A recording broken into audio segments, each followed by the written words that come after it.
Les travaux avancent. Plusieurs zones du village artisanal d'Ivat sont déjà visibles. On perçoit immédiatement l'envergure du projet qui ne peut qu'attirer et émerveiller tous ceux qui y passeront. Ce marché est dédié à l'artisanat, un espace dédié à montrer aux visiteurs la beauté de Madagascar et le talent malgache dès leur arrivée à Antananarivo et aussi à leur permettre d'emporter un souvenir de l'île avant de repartir. Ivat est fier d'abriter un lieu aussi exceptionnel. Mais les plus heureux seront sans aucun doute les artisans. Un rêve longtemps inaccessible depuis plus de 60 ans et aujourd'hui sur le point de se réaliser. L'art malgache et le talent sont mis à l'honneur. Leurs revenus connaîtront un nouveau souffle. Ils ont désormais un président qui pense à eux, qui agit pour eux et qui incite chacun à valoriser la production locale. Nous allons établir un lieu incontournable, a déclaré le président de la République. Avec ses 240 boutiques à l'intérieur, ses 13 espaces d'exposition et de présentation spécialisés, offrant ainsi une plateforme pour chaque catégorie d'artisanat, un grand marché extérieur de 590 mètres carrés et un espace central d'exposition de 1038 mètres carrés. Il sera difficile pour les visiteurs de ne pas faire un détour par ce village artisanal. Le parking, spacieux, pourra accueillir 120 véhicules. Un restaurant typiquement malgache y prendra également place. Tout a été conçu et construit pour promouvoir l'artisanat malgache et en faire un pilier de l'économie. Des bureaux et services administratifs essentiels seront aussi présents sur le site pour faciliter les démarches et apporter leur aide. Nous travaillons et nous continuerons à travailler, a déclaré le président Anjradzuel en parlant de la construction de ce village artisanal de grande envergure. Les critiques excessives ne nous arrêteront pas, a-t-il ajouté, affirmant qu'il continuera à agir sans se laisser bloquer ni décourager.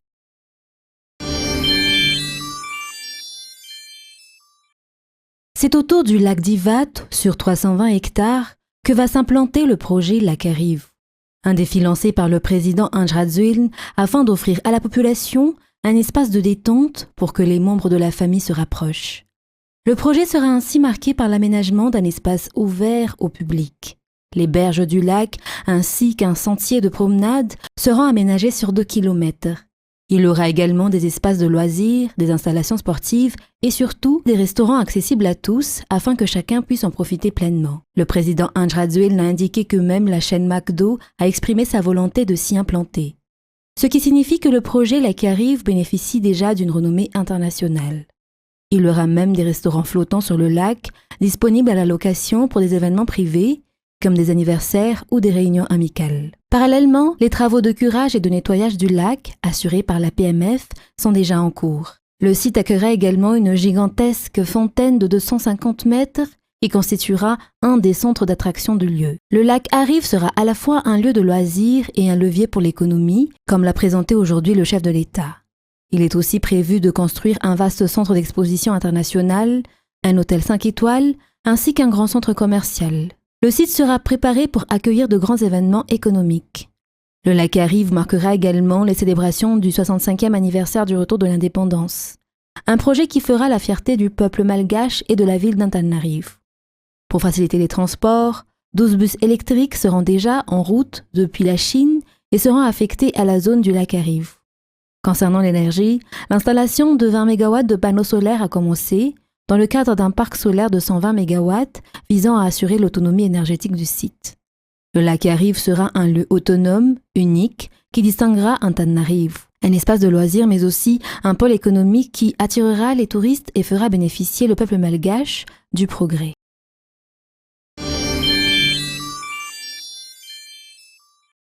Le montant approximatif des flux financiers mis en jeu en matière de détournement de deniers publics au niveau des parquets près des pôles anticorruption d'Antananarivo et de Mahajanga durant l'année 2024 est estimé à 11,31 milliards d'ariars selon le rapport annuel publié par le PAC ce jour à son siège à 67 hectares, dont 9,2 milliards d'ariars pour le PAC d'Antananarivo et 2,29 milliards d'ariars pour Mahajanga.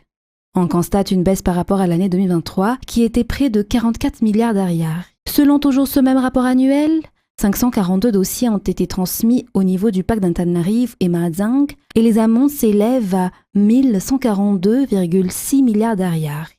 Les 5 principales infractions déférées auprès du parquet portent sur l'abus de fonction, 28,6% pour Antananarivo et 36,3% pour Mahajanga, Faux et usage de faux, 13% pour Antananarive et 9,5% pour Mahajang. Détournement de deniers publics, Antananarive, 8,9% et Mahajang, 26,3%. Corruption active et passive, Antananarive, 21,5%, Mahajang, 11,1%, blanchiment des capitaux, Antananarive, 9,8%, Mahajang, 1,1%.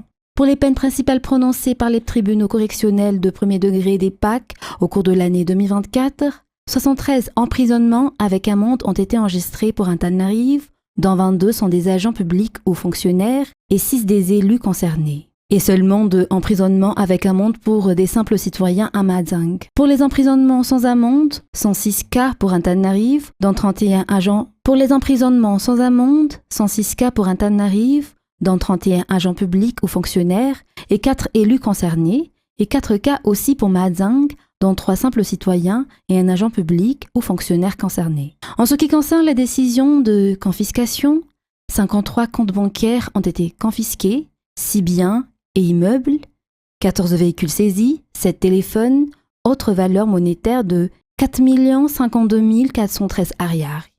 Le montant total de confiscation est de 98 23 682 894,9 ariary. Par ailleurs, pour les décisions de saisie et gel, 301 comptes au niveau de banques primaires ont été saisis et gelés, 77 au niveau des mobiles monnaies, 7 au niveau des autres établissements financiers, 41 biens immobiliers, une centaine de parts sociales, 51 véhicules, 16 motos, 9 navires, 13,865 kg de lingots d'or remis à la Banque centrale, des substances minières et un générateur panneau solaire. La coordinatrice nationale du PAC, Rive Nanjina Rabardone, a souligné que le PAC intervient dans le cas de liens de connexité et d'infractions assimilées. Ce pôle anticorruption reçoit des plaintes et les dossiers émanant des polices judiciaires. Dans ce rapport annuel, le PAC a évoqué le manque de personnel, notamment à Fenaransu, qui vient d'être mis en place en décembre 2024, ainsi que l'insuffisance du budget de location de voitures par rapport à sa compétence territoriale allant jusqu'à plus de 1000 km de distance.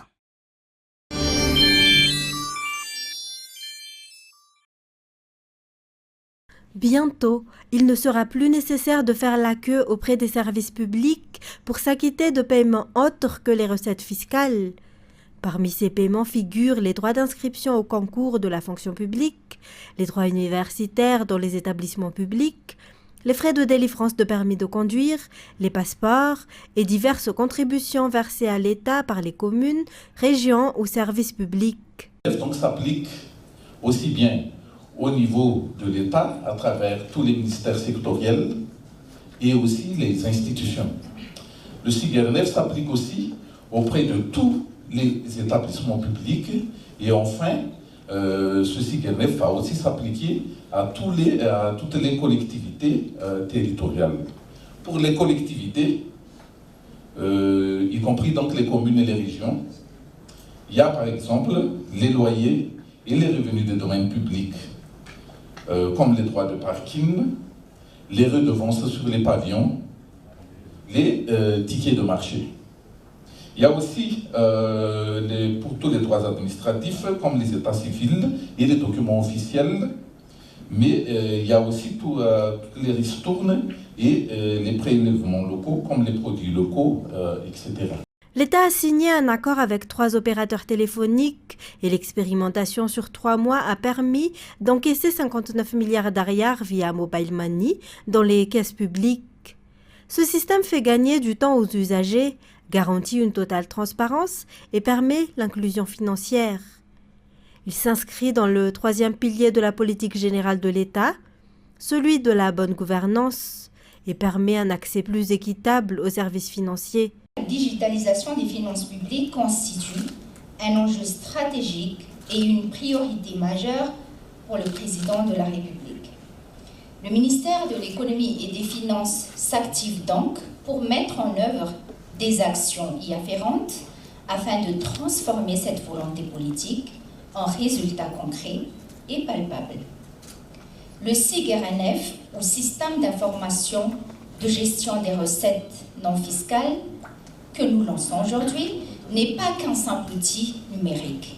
Il s'agit d'un véritable projet de réforme structurelle ayant pour but de moderniser les instruments de collecte et de gestion des recettes non fiscales dans un esprit de transparence, d'efficacité, de proximité et d'inclusion.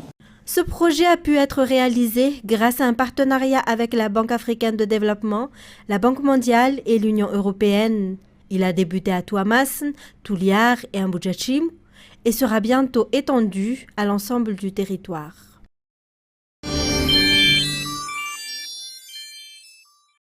L'opposition à Madagascar est tombée bien trop bas actuellement, a déclaré aujourd'hui le doyen des sénateurs, Djemanzar Ijondré, réagissant aux attaques et dénigrements récemment véhiculés par l'opposition. Selon lui, le peuple a déjà exprimé son choix lors des élections et il faut désormais laisser le candidat élu concrétiser sa vision. L'opposition, quant à elle, devrait attendre 2028 pour la prochaine échéance. Toujours selon le sénateur Djemanzar Ijondré, le président de la République, en tant que père de la nation, mérite le respect. Il a également lancé un appel à tous les partisans pour qu'ils soutiennent le président Andjradjuil afin qu'il puisse réaliser sa vision pour le développement du pays. Le sénateur Djemanzar Ijondré a souligné que la vision du président Andjradjuil repose sur 3 piliers clairs. Parmi eux, l'autosuffisance alimentaire figure en bonne place, un objectif qui permettra non seulement de satisfaire les besoins locaux, mais aussi d'exporter vers l'étranger.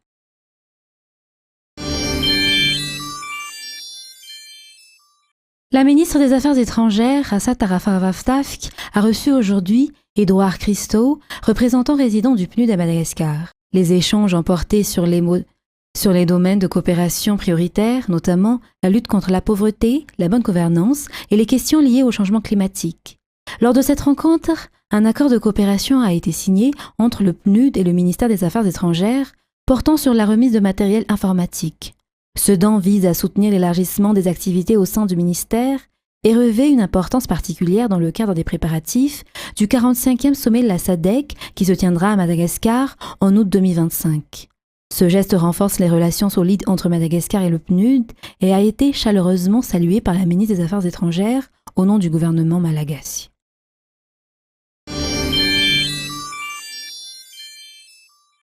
Les habitants de la commune de Fiefirn passent toute une journée pour effectuer les démarches administratives pour leur situation foncière, car ils sont obligés de se rendre auprès du bureau des domaines à Alassour.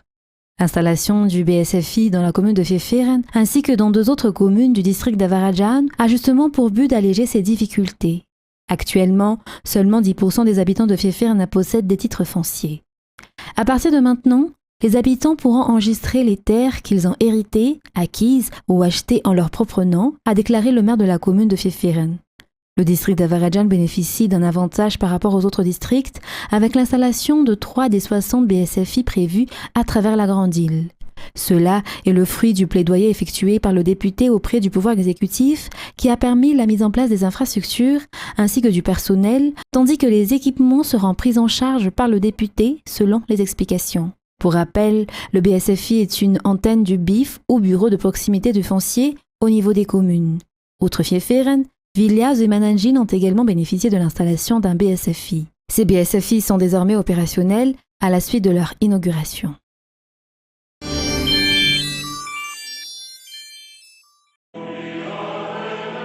De retour devant ceux qui l'ont élu, ce matin, le cardinal Robert Francis Prévost a fait ses premiers pas de pape dans la chapelle Sixtine, où il célébrait sa première messe, adressant ses tout premiers mots aux cardinaux dans sa langue natale. Vous m'avez appelé à porter cette croix et à être béni par cette mission. Et je sais que je peux compter sur chacun d'entre vous pour cheminer avec moi, alors que nous continuons, comme Église et comme communauté d'amis de Jésus et de croyants, à annoncer la bonne nouvelle et l'Évangile. Cette figure de pasteur américain, longtemps missionnaire en Amérique latine, semble assurer le trait d'union parfait entre les catholiques du Nord et du Sud. Élu en 4 tours seulement, son profil a rapidement convaincu ses pairs. Ce matin, sur la place Saint-Pierre, Léon XIV s'affiche en une de tous les journaux et semble avoir déjà conquis les fidèles. Eh bien, écoutez, ce pape, moi, comme catholique, je l'aime déjà. J'ai très envie de le connaître. Son nom est très inspirant parce que Léon, ça veut dire lion. Et je me dis, on a besoin d'un lion qui soit fort, qui soit serein, qui veille sur le troupeau et sur toute l'humanité. Moi, je suis très heureux que ça soit un Américain.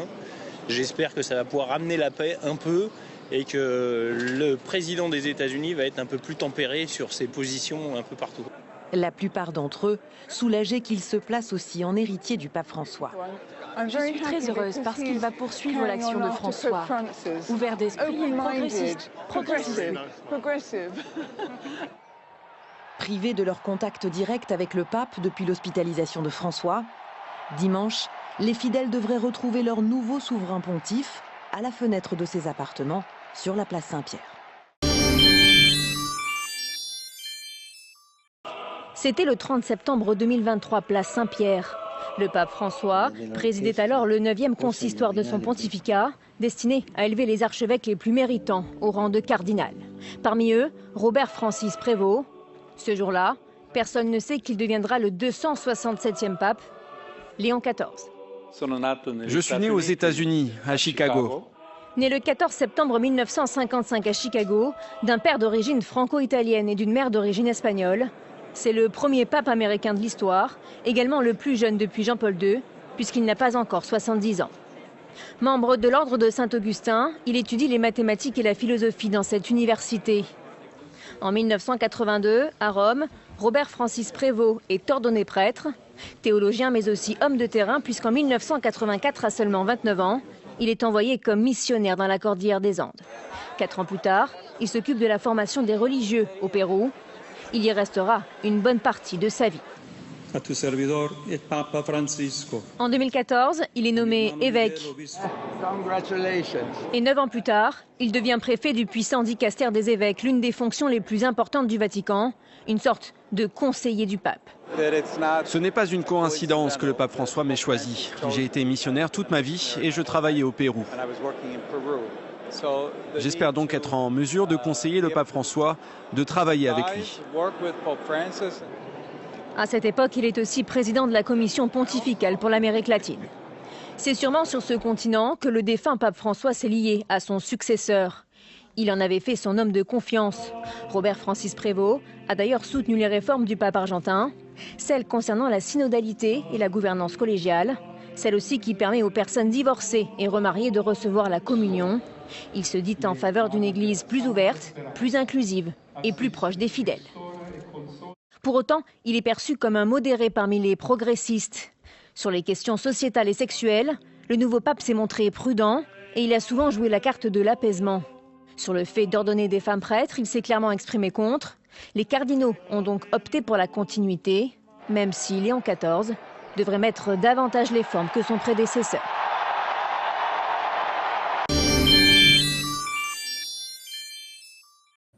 Au milieu des décombres, ses habitants sont encore sonnés. Ici, à Jammu, dans la partie indienne du Cachemire, c'est un drone pakistanais qui se serait abattu sur ce quartier, selon les autorités. À quelques kilomètres, ces habitations ont elles aussi été touchées et en partie carbonisées par les explosions. On était terrifiés. À chaque fois qu'il y avait un choc, toute la maison tremblait. Je remercie le Tout-Puissant qu'on ait survécu. Entre l'Inde et le Pakistan, c'est l'escalade depuis le 22 avril dernier, quand un attentat à Pahalgam sur le territoire indien avait fait 26 morts. New Delhi tient son voisin pakistanais pour responsable, même si Islamabad dément son implication. Ces derniers jours, les frappes se multiplient des deux côtés de la frontière. Résultat, certains habitants n'ont d'autre choix que de fuir, comme ces Pakistanais. Les femmes, les enfants, les personnes âgées sont partis. Ils n'ont pris que quelques affaires. Aujourd'hui, il ne reste qu'une poignée d'hommes ici. Les derniers affrontements auraient fait déjà plusieurs dizaines de morts des deux côtés de la frontière. La plupart seraient des civils. L'Inde, comme le Pakistan, disent tenter de désamorcer la situation tout en s'accusant mutuellement. New Delhi justifie par exemple ces attaques et dément viser des civils. Notre intention n'a pas été d'intensifier les choses. Nous ne faisons que réagir à l'escalade initiale.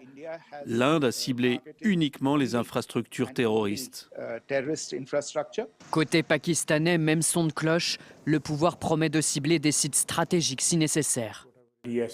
La désescalade devrait avoir lieu immédiatement, mais l'Inde rend cela quasi impossible. Nous ne frapperons pas la population civile, pas du tout. Nous nous abstiendrons de le faire, mais nous frapperons certainement leurs installations militaires. Une escalade qui inquiète la communauté internationale.